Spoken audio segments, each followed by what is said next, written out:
मित्र हो, तुम्हाला आता आमच्या वावरामध्ये हल्लर चालू आहे.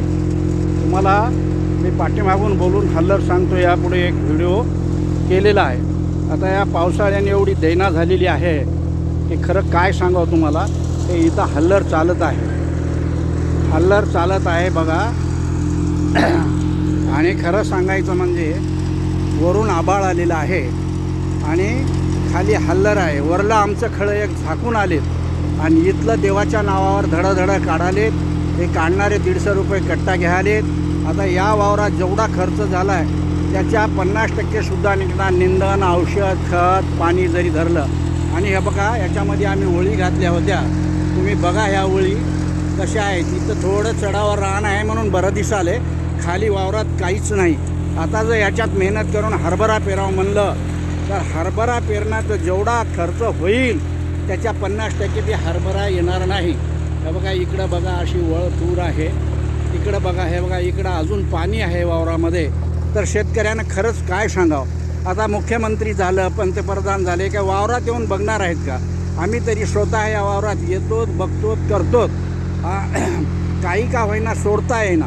म्हणून तुम्हाला सांगतो हे हल्लर चालू आहे बघा तुम्ही. आणि खरं सांगतो याची दैना जी आहे खरी शेतकऱ्याची दैना आहे.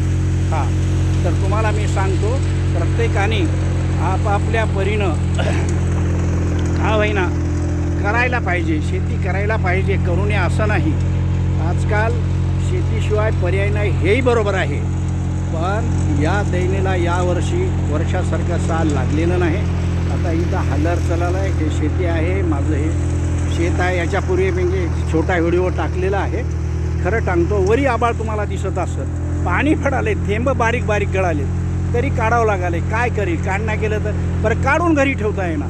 आता लगेच येऊन विक्री करण्यात येणार आहे. तरी मित्र हो, तुम्ही बघा तरी ठीक आहे. बघू. राम राम. एवढा चिटकला हे गाडीला किती अवघड झालंय बघा. हे आता सोयाबीन घेऊन चाललेत आहेत. आमचे एक सर्व शेजारी आहेत. सगळे आम्ही जर मिळून चाललो गाडीमध्ये बसून.